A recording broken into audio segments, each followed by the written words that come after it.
Still coming to you from the NICU, but my baby girl is improving every single day. She gets stronger and stronger.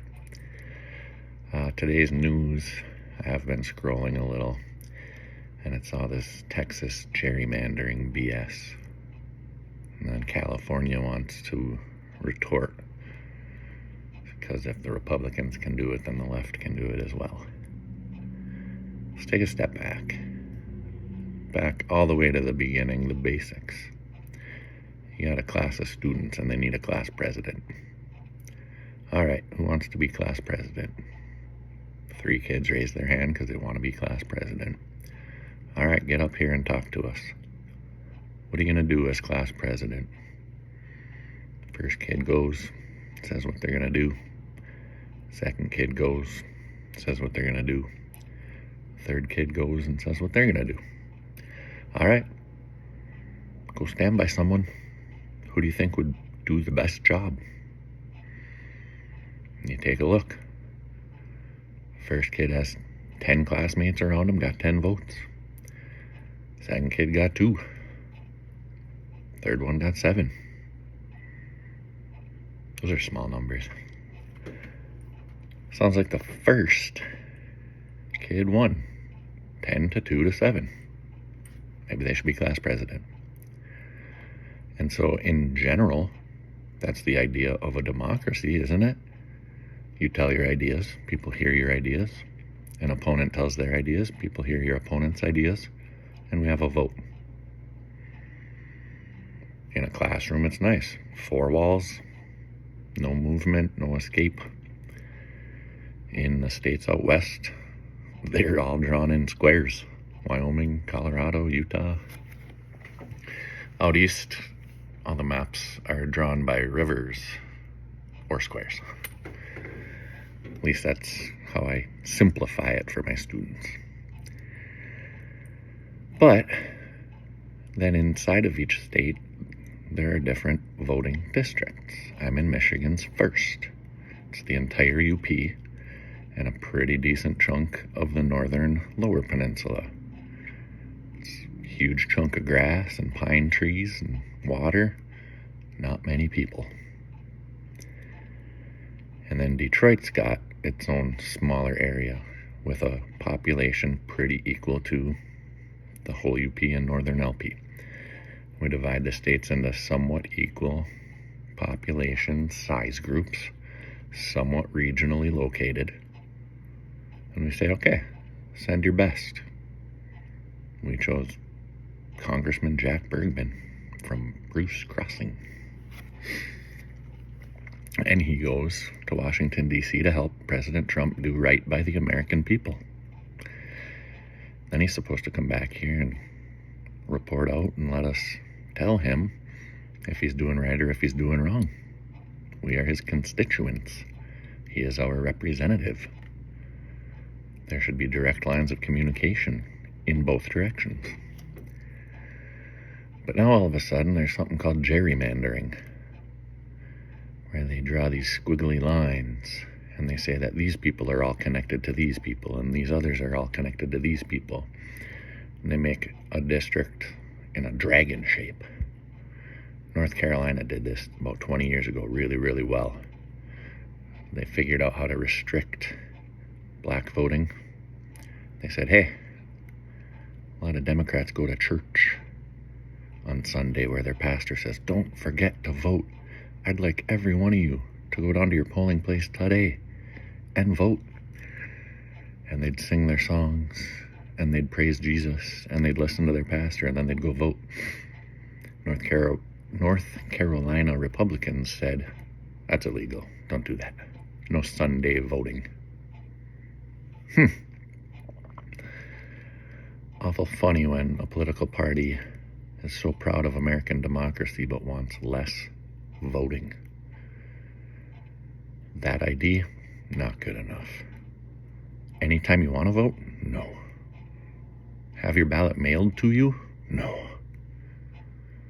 Stand in a long line at your polling place. Well, my line's very short. I live in the woods. I never have to wait to vote.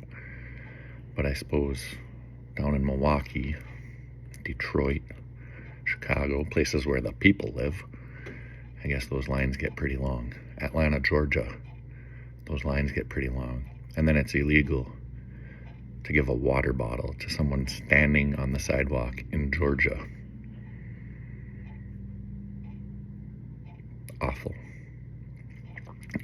So Texas has this new plan to draw this squiggly gerrymandered map so that they sliver up all the cities. 10,000 voters from this part of the city slice off in this direction, slice off in this direction, so that the city vote is washed out by the surrounding country vote. And then the city isn't even represented. And so I put the gerrymandered map, where did I put it? On my Reddit for sure. It was one of the first posts I ever did, because there's a fantastic illustration of it. 60-40, blue to red.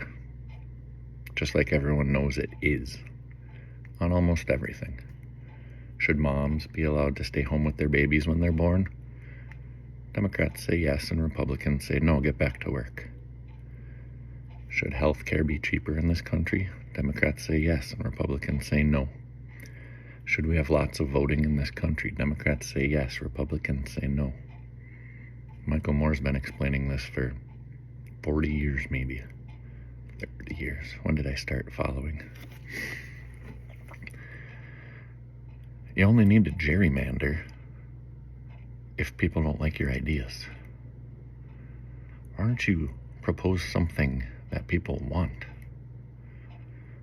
Why not propose better conditions for working Americans? I'd support you.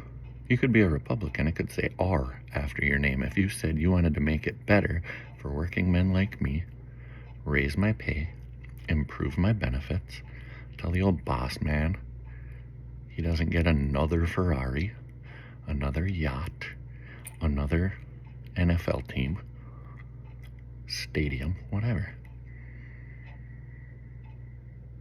What have we learned this summer? When men get so rich that they can fly their private jets anywhere on the planet with no accountability, they can put anyone they want to on those planes, put them on an island, pay them or not pay them, and do what they want to because they have so much money.